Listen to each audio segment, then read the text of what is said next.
Hello everyone, कैसे हैं आप सब। मैं स्वागत करता हूं आप सबका अपने इस प्यारे से यूट्यूब चैनल में। आज हम डिस्कस करने वाले हैं अरिथमेटिक प्रोग्रेशन के ऑल इंपॉर्टेंट फॉर्मूलाज।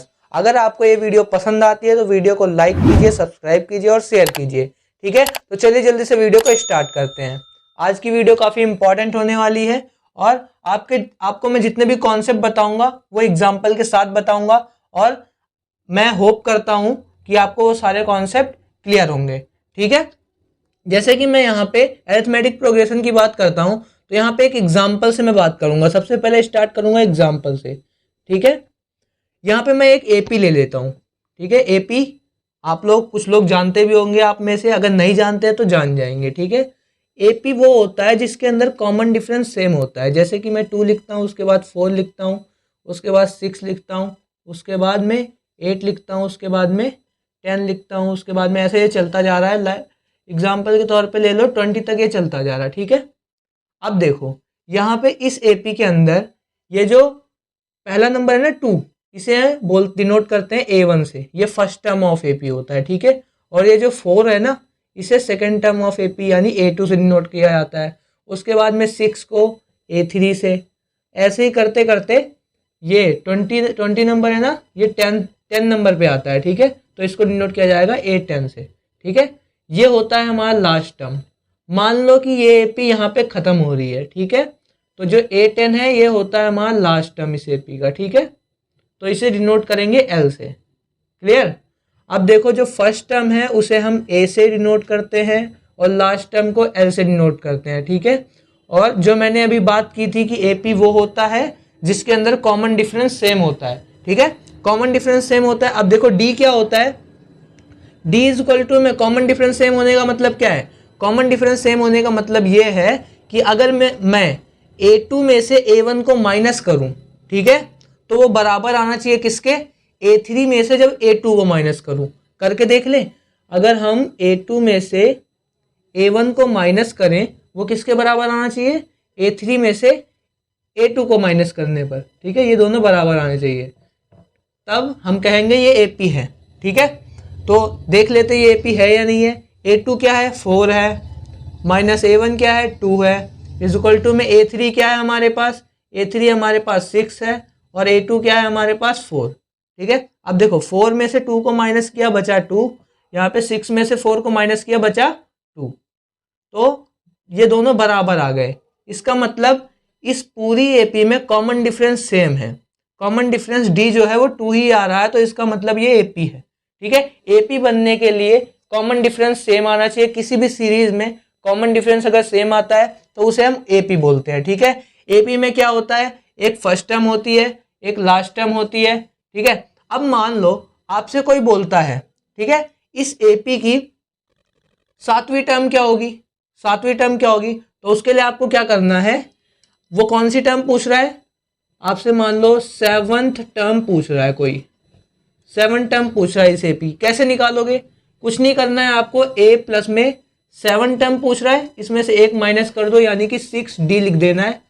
ठीक है, ए की वैल्यू आपको यहाँ पे पता रहेगी, डी की वैल्यू आपको पता रहेगी, पुट करोगे आपके पास आंसर आ जाएगा। करके देख ले, ए की वैल्यू क्या है यहाँ पे 2 है, डी की वैल्यू क्या है यहाँ पे अभी हमने निकाली 2 है, 6 इंटू 2।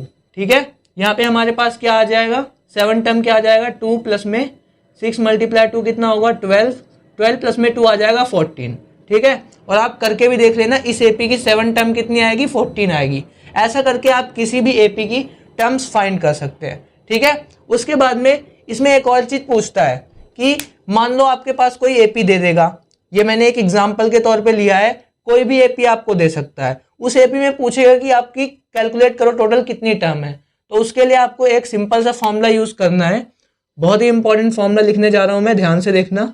जैसे कि A N is equal to में ए प्लस में एन माइनस 1 इंटू में डी। ठीक है, ये वाला जो फॉर्मूला है वो आपको बताएगा कि इस पूरी एपी में कितनी टर्म्स हैं। बस आपको ए की वैल्यू रखनी है और डी की वैल्यू रखनी है। एक चीज यहाँ पे इंपॉर्टेंट ये ध्यान रखना है कि ए एन बराबर होता है लास्ट टर्म के। ठीक है, A N is equal to में होता है किसके, लास्ट टर्म के। जो हमारी लास्ट टर्म होती है वो nth टर्म के बराबर होती है। ठीक है, जैसे कि यहाँ पे लास्ट टर्म 20 है, तो nth टर्म के वो बराबर होगी an की जगह पे हम 20 को रख देंगे। करके देखें, इस एपी में हम पता करते हैं कि टोटल कितनी टर्म्स हैं। पता करते हैं एक बार, an की वैल्यू 20 रखते हैं, इज इक्वल टू में a की वैल्यू 2 प्लस में n माइनस 1 इंटू डी की वैल्यू क्या है हमारे पास 2 है। ठीक है, अब इसको सॉल्व करते हैं, 2 इधर आ जाएगा तो ये हो जाएगा हमारे पास 18 इज इक्वल टू में n माइनस 1 इंटू 2 मल्टीप्लाई में इधर लिया और डिवाइड कर दो, यहाँ पे 9 आ गया।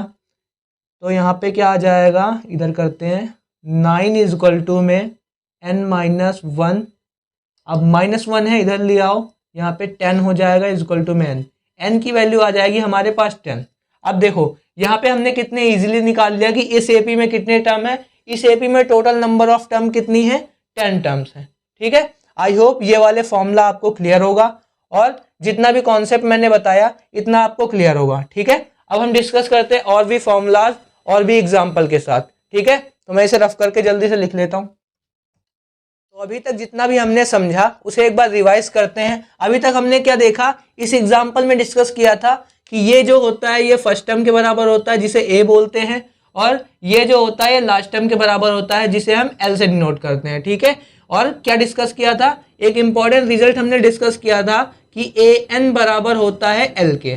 ठीक है, ये जो इंपॉर्टेंट रिजल्ट बता रहा हूँ आपको ये याद रखना, ये मेन होते हैं, मतलब क्वेश्चन के बीच में कभी ना कभी काम आ जाते हैं। ठीक है, हमने डिस्कस किया था ये फर्स्ट टर्म होता है, ये लास्ट टर्म होता है, ये ए एन बराबर होता है एल के। ठीक है, और हमने डिस्कस किया था कि डी क्या होता है, डी हमारे पास होता है A2 माइनस में A1। ठीक है, आई होप इतना कॉन्सेप्ट आपको क्लियर होगा। अब वो आपको क्वेश्चन कैसे पूछ सकता है कि हमने अभी n की वैल्यू निकालना सीखा था, अगर मैं आपको बोलूं ये एपी सीधा सीधा था, ठीक है, मैंने आपसे पूछा कि इस एपी में 7 टर्म बता दो आप, तो 7 टर्म आप सीधे से कैलकुलेट करके बता दोगे। मैंने अभी क्या बताया था, 7 टर्म के लिए a प्लस में 6d, 7 टर्म पूछा है तो 1 माइनस करके 6d वाला फॉर्मूला लगा दो, आपके पास 7 टर्म आ जाएगी। ठीक है, अब मान लो वो आपके पास पूछता है कि इस एपी को उल्टी तरफ से 7 टर्म कौन सी होगी, वो कैसे निकालोगे आप। ठीक है, उसके लिए फॉर्मूला होता है, फॉर्मूला याद मत करो, मेरी बात मानो तो आप सिंपल सा एक चीज याद रखो कि जैसे हम अभी स्टार्टिंग से निकालते थे nth टर्म, मान लो कोई भी टर्म पूछ रहा है तो उसके लिए हम फॉर्मूला लगाते थे A N is equal to में a प्लस में n माइनस 1 इंटू में d। ठीक है, यहाँ पे जो हमारी d की वैल्यू रहती थी वो पॉजिटिव रहती थी, एग्जाम्पल के तौर पे लो, यहाँ पे d की वैल्यू आई थी हमारे पास 2, वो पॉजिटिव रहती थी। ठीक है, और a की वैल्यू क्या आई थी हमारे पास 2 आई थी, तो हम ये पुट करते थे, हमारे पास आंसर आ जाता था। ठीक है, अब मान लो वो आपसे क्या पूछता है कि उल्टी तरफ से निकालो कोई टर्म। ठीक है, a की वैल्यू और d की वैल्यू ये हमारे पास है, इस फॉर्मूले में रखेंगे तो हमारे पास टोटल नंबर ऑफ टर्म्स आएंगी। ठीक है, और इसमें रखेंगे तो हमें 7 टर्म पता लग जाएगी। कौन सी टर्म पता लगेगी हमें, 7th टर्म, 7 टर्म पता लगेगी इस फॉर्मूले में अगर हम इसको रखेंगे a और d की वैल्यू। ठीक है, लेकिन ये 7 टर्म कौन सी होगी, ये 7 टर्म होगी स्टार्टिंग से। अब मैं आपको एक कंडीशन देता हूं कि आप एंड से 7 टर्म निकाल के दिखाओ, तो कैसे निकालोगे, उसके लिए आपको सिंपल सा कुछ नहीं करना है, ये जो d की वैल्यू यहाँ पे पॉजिटिव ले रहे हैं ना, बस इसको नेगेटिव कर देना, आपके पास आंसर आ जाएगा। ठीक है, करके देख लें एक बार। देखो यहाँ पे d की वैल्यू पॉजिटिव थी, मतलब +2 थी। अब मेरे को 7th टर्म फ्रॉम एंड से 7 टर्म चाहिए मुझे, क्या चाहिए, एंड से 7 टर्म चाहिए। कैसे निकालूंगा, मैंने क्या बोला, d की वैल्यू नेगेटिव कर दो, तो यहाँ पे d की वैल्यू ले लो -2 और a की वैल्यू ले लो आप, a की वैल्यू 2 ही लो। ठीक है, अभी देखना 7 टर्म आपके पास आ जाएगी। देखो इस फॉर्मूले में रख दो a प्लस में 6d, 7 टर्म निकालने का फॉर्मूला a प्लस 6d। आपसे और भी कोई टर्म पूछ सकता है, कंपलसरी नहीं है कि यही 7 टर्म ही पूछेगा, आपसे 8 टर्म पूछ सकता है। 8 टर्म अगर पूछता है तो आपके पास फॉर्मूला रहेगा a प्लस में 7d। आई होप ये आपको पता होगा, इतना मैं मान के चल रहा हूँ। ठीक है, यहाँ पे d की वैल्यू आपको नेगेटिव ले लेनी है क्योंकि हम एंड से फाइंड कर रहे हैं, मतलब उल्टी तरफ से फाइंड कर रहे हैं। उल्टी तरफ से जब हम फाइंड करते हैं तो हमारी a की वैल्यू जो होती है वो ये बन जाती है। ठीक है, सॉरी यहाँ पे मिस्टेक हो गई, a की वैल्यू हमारी चेंज हो जाएगी। जब हम उल्टी तरफ से फाइंड करेंगे 7 टर्म तो आप खुद भी देख सकते हो कि जब हम इस तरफ से मतलब मान लो अगर मैं इस एपी को उल्टा लिखता, मतलब 20 को यहाँ पे लिखता और 2 को लास्ट में लिखता, तो हमारा ए क्या बन जाता, 20 बन जाता। ठीक है, तो सॉरी थोड़ी सी मिस्टेक हो गई। आई होप आप समझ पा रहे होंगे मैं क्या बोलना चाह रहा हूँ। ठीक है, अब मुझे 7 टर्म निकालना है, तो 7 टर्म कैसे निकालूंगा, ए हमारे पास 20 हो गया और डी हो गया -2। मैंने बोला नेगेटिव ले दो, पुट कर दो वैल्यू। देखो ए की वैल्यू रखो 20 प्लस में 6, डी की वैल्यू रख दो क्या, -2। ठीक है, अब क्या होगा, 20 प्लस में 6 2 जा होता है 12, माइनस से मल्टीप्लाई होगा तो -12 आ जाएगा यहाँ पे। अब देखो प्लस माइनस होता है -20 -12, 20 -12 कितना होता है, 8 होता है। ठीक है, अब देखो ये जो 8 आया है ना, यहाँ पे एपी में आप देख सकते हो, अगर मैं एंड से 7 टर्म निकालूंगा ना तो ये हमारे पास 8 आएगा। ठीक है, आई होप ये वाला कॉन्सेप्ट आपको क्लियर होगा, देख लो। ठीक है, आपके पास आंसर आ चुका है, बस आपको कुछ नहीं करना है, फर्स्ट टर्म जो होगा वो लास्ट टर्म बन जाएगा और डी की वैल्यू जो पॉजिटिव लेते थे वो नेगेटिव बन जाएगी।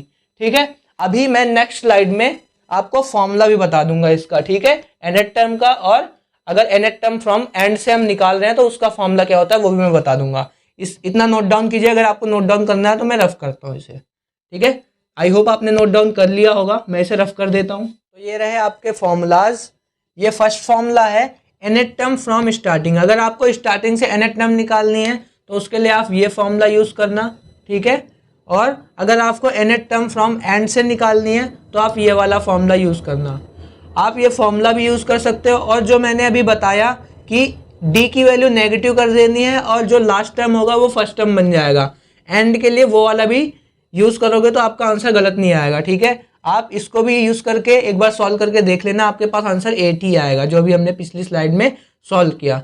ठीक है, आई होप इतना आपको कॉन्सेप्ट क्लियर होगा, और ए एन बराबर होता है एल के, ये याद रखना। ठीक है, अब क्या करेंगे हम, अब अगर मान लो आपसे कोई पूछ लेता है कि हमने अभी तक कितना फाइंड कर लिया, फर्स्ट टर्म देख लिया, कॉमन डिफरेंस देख लिया, लास्ट टर्म देख लिया, nth टर्म फ्रॉम स्टार्टिंग देख लिया, and nth term from and देख लिया, इतना हमने अभी तक डिस्कस कर लिया।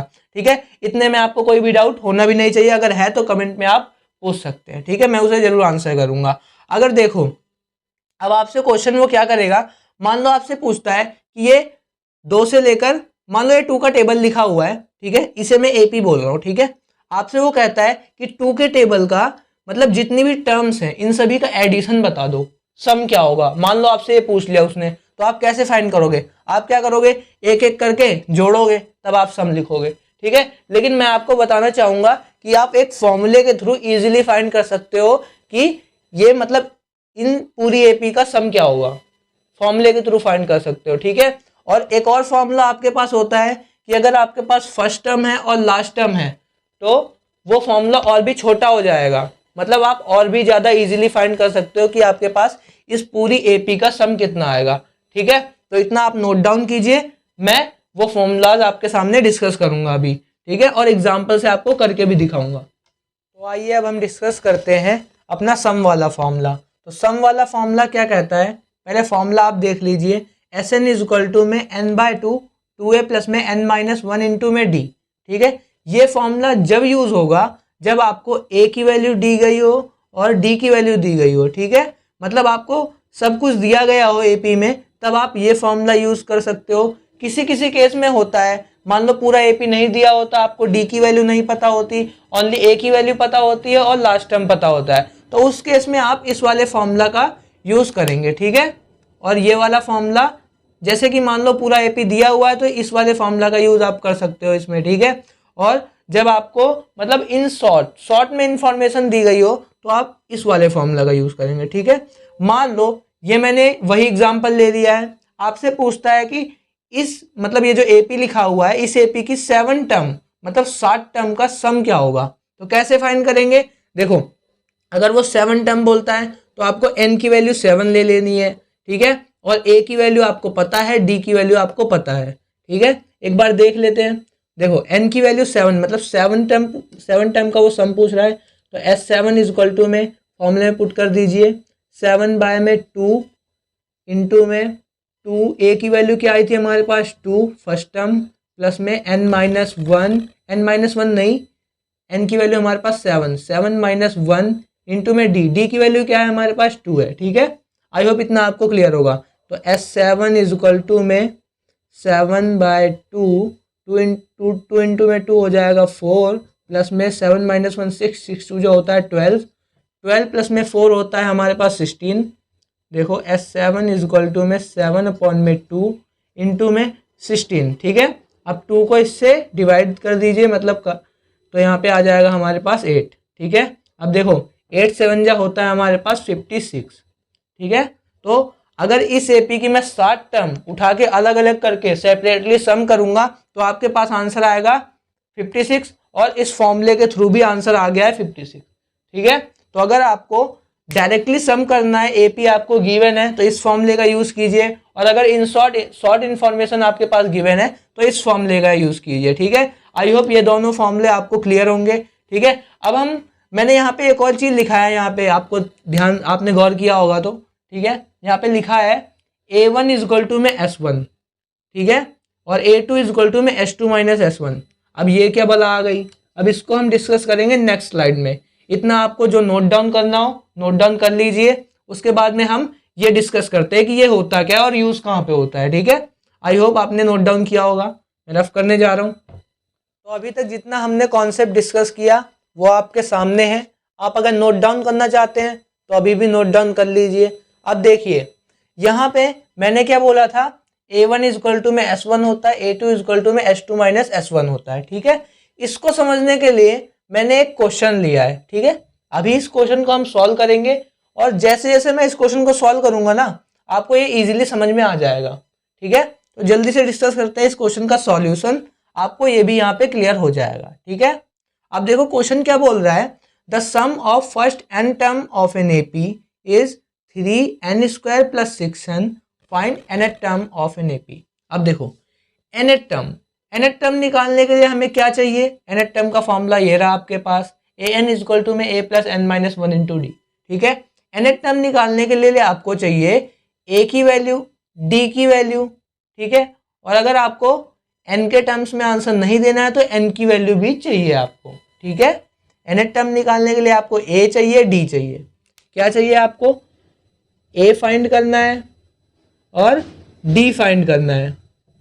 कैसे कर सकते हैं फाइंड, देखो यहाँ पे आपको कुछ गिवन है, यहाँ पे आपको सम गिवन है। क्या गिवन है, सम, मतलब उस एपी का सम दे रखा है, Sn इज इक्वल टू में 3n स्क्वायर प्लस 6n। ठीक है, ये आपको इस एपी का सम दे रखा है और आपको निकालना है क्या, एपी निकालना है, मतलब nth टर्म आपको फाइंड करना है। ठीक है, तो उसके लिए हमें a चाहिए और d चाहिए। तो अभी आप मान लीजिए हमें a फाइंड करना है और d फाइंड करना है। ठीक है, तो सम हमें ये गिवन है, फाइंड ये करना है। कैसे करेंगे, सबसे पहला कभी भी ऐसा क्वेश्चन गिवन हो आपको तो इसके लिए फर्स्ट स्टेप जो हमारा रहेगा, आप n की वैल्यू 1 रख दीजिए। जो आपको सम गिवन है इसमें n की वैल्यू सबसे पहले 1 रख देना है, कभी भी ऐसा क्वेश्चन दिखता है तो। S1 इज इक्वल टू में 3 मल्टीप्लाई 1, 3 प्लस में 6 इज इक्वल टू में क्या आ जाएगा हमारे पास 9। यहाँ पे आप इजीली देख सकते हैं S1 इज इक्वल टू में आ गया हमारे पास 9, और यहाँ पे मैंने पहले ही नोट डाउन करके कुछ आपके लिए लिखा हुआ था कि A1 बराबर होता है S1 के, और n की वैल्यू यहाँ पे 1 रखी तो हमारे पास S1 की वैल्यू आ गई है। ठीक है, तो यहाँ पे आप इजीली देख सकते हैं कि हमने फर्स्ट टर्म जो a की रिक्वायरमेंट थी वो हमने इजीली फाइंड कर ली है। ठीक है, अब क्या करेंगे, n की वैल्यू 2 रखेंगे। देखो ये रूल फिक्स है, आपको सबसे पहले 1 रखना है n की वैल्यू, कभी भी ऐसा क्वेश्चन आता है तो उसके बाद में 2 रखना है जिससे आपको मिलेगा S2। ठीक है, अभी डिस्कस करते हैं, n की वैल्यू 2 रखते हैं। अब a1 की वैल्यू, वो S1 की वैल्यू तो फाइंड कर ली, मतलब a1 की वैल्यू हमने फाइंड कर ली। अब n की वैल्यू रखो 2। अब हम अगर n की वैल्यू 2 रखेंगे तो हमारे पास क्या रिजल्ट आएगा, देख लीजिए आप। यहाँ पे n की वैल्यू 2 रख रहा हूँ मैं, तो S2 इज इक्वल टू में 3, 2 का स्क्वायर प्लस में 6 मल्टीप्लाई 2। ठीक है, क्या आ जाएगा, S2 इज इक्वल टू में 3 मल्टीप्लाई 2 का स्क्वायर 4 प्लस में 6 2 जा होता है 12, 4 3 जा कितना होता है हमारे पास 12, 12 प्लस में 12 कितना हो जाएगा हमारे पास 24। H2 इज इक्वल टू में कितना आ गया 24। आई होप इतना आपको क्लियर होगा। ठीक है, अब क्या करेंगे हमें क्या चाहिए, A2 की वैल्यू चाहिए। A2 की वैल्यू क्यों चाहिए हमें, सबसे पहले इसका रीज़न जान लो। A2 की वैल्यू अगर हमें मिल गई तो हमें D की वैल्यू मिल जाएगी, क्योंकि हमें D पता है A2 माइनस A1 होता है। A1 की वैल्यू हमने फाइंड कर ली है जो कि S1 के बराबर होता है, और अगर हम A2 की वैल्यू फाइंड कर लेते हैं तो हमें D की वैल्यू ईजिली मिल जाएगी, और ये दो चीज़ों की हमें ज़रूरत ही थी। ठीक है, तो यहाँ पे हम A2 की वैल्यू फाइंड करते हैं। A2 बराबर होता है S2 माइनस S1। देखो S2 की वैल्यू आई हमारे पास 24 और S1 की वैल्यू आई थी हमारे पास 9। तो A2 इज इक्वल टू में S2 माइनस S1 ना, तो S2 की वैल्यू 24 माइनस S1 क्या आ जाएगा 9। आई होप इतना आपको क्लियर होगा। ठीक है, तो A2 इज इक्वल टू में आ जाएगा हमारे पास 24 माइनस 9 आ जाएगा हमारे पास 15। ठीक है, A2 की वैल्यू हमारे पास आ गई 15। A1 निकाल लिया, A2 निकाल लिया, यहाँ पे ये देख लीजिए ये बराबर होता है A1 के। ठीक है, A1 निकाल लिया, A2 निकाल लिया। अब क्या करेंगे, हम D की वैल्यू निकालेंगे। D की वैल्यू कैसे निकलेगी, D इज इक्वल टू में होता है A2 माइनस A1, यानी A2 हमारे पास 15 माइनस A1 की वैल्यू क्या आई थी हमारे पास 9। 15 माइनस 9 हमारे पास कितना आंसर आ जाएगा, D इज इक्वल टू में आ जाएगा 6। ठीक है, आई होप इतना आपको क्लियर होगा। अब देखिए आप A1 निकाल लिया, फर्स्ट टर्म निकाल लिया, D निकाल लिया। अब क्या होगा हमारे पास, हमें nth टर्म निकालना था, तो यहाँ पे A और D की वैल्यू रख दीजिए, और nth टर्म पूछा है तो n के टर्म्स में ही आंसर आएगा। ठीक है, आपको ये अब जानने की जरूरत नहीं है कि n की वैल्यू क्या होगी, तो मैं इसे रफ कर रहा हूँ। अगर आपको नोट डाउन करना है इतना तो कर लीजिए। आई होप इतना अभी तक जो हमने डिस्कस किया आपको क्लियर होगा। हमने A1 की वैल्यू निकाल ली, S2 की वैल्यू निकाल ली, और इन दोनों की मदद से हमने A2 की वैल्यू निकाल ली। ठीक है, और A1 हमें मिल गया था, A2 हमें मिल गया था, D की वैल्यू निकाल ली। ठीक है, इतना हम डिस्कस कर चुके हैं। अब क्या डिस्कस करेंगे, हमें फाइंड करना था nth टर्म। nth टर्म कैसे फाइंड करेंगे, देखो ये हमारा फॉर्मूला है, an इज इक्वल टू में a प्लस में n माइनस 1 इंटू में d। ठीक है, a की वैल्यू हमारे पास क्या आई थी 9 आई थी, प्लस में n माइनस 1 इंटू डी की वैल्यू कितनी आई थी हमारे पास 6 आई थी। ठीक है, अब क्या करेंगे, 9 प्लस में 6 को अंदर मल्टीप्लाई कर दीजिए, 6 माइनस 6। ठीक है, 6n माइनस 6 ये आ जाएगा हमारे पास। अब क्या करेंगे, देखो 9 माइनस 6 हो जाएगा हमारे पास, 9 माइनस 6 हो जाएगा हमारे पास 3 प्लस में 6n, तो हमारे पास आंसर क्या आ जाएगा 6n। इसको आप ऐसे भी लिख सकते हो 6n प्लस में 3। ठीक है, ये आ जाएगा हमारे पास आंसर। तो देखो हमने एक एग्जाम्पल भी डिस्कस कर लिया, ये क्वेश्चन भी आपको क्लियर होगा, और इसका ये जो मैंने लिखा था इसका मतलब क्या होता है, यूज़ क्या होता है, आपको इस क्वेश्चन की मदद से समझ में आ गया होगा इजीली। ठीक है, तो आई होप यहाँ तक के आपको सारे कॉन्सेप्ट्स क्लियर होंगे। ये एक एग्जाम्पल मैंने नोट डाउन किया है, आपको AP गिवन है, nth टर्म फ्रॉम एंड से फाइंड करना है। ठीक है, मैं चाहता हूं कि आप इसका आंसर कमेंट बॉक्स में दीजिए। ठीक है, इसको ट्राई करना, और जो भी आंसर है उसे कमेंट बॉक्स में आंसर करना। ठीक है, और अभी तक हमने जितना सारा कॉन्सेप्ट डिस्कस किया है वो सारा यहाँ पे मैंने नोट डाउन कर दिया है। जिसने भी नोट डाउन नहीं किया है वो यहाँ से नोट डाउन कर ले। आई होप ये आप सबको समझ में आ गया होगा। इस चैप्टर के सारे इंपॉर्टेंट जो फॉर्मूलाज थे वो मैंने डिस्कस किए हैं। आई होप ये आपको क्लियर होंगे। ठीक है, अगर ये क्लियर है तो वीडियो को लाइक कीजिए, चैनल को सब्सक्राइब कीजिए और शेयर कीजिए। धन्यवाद।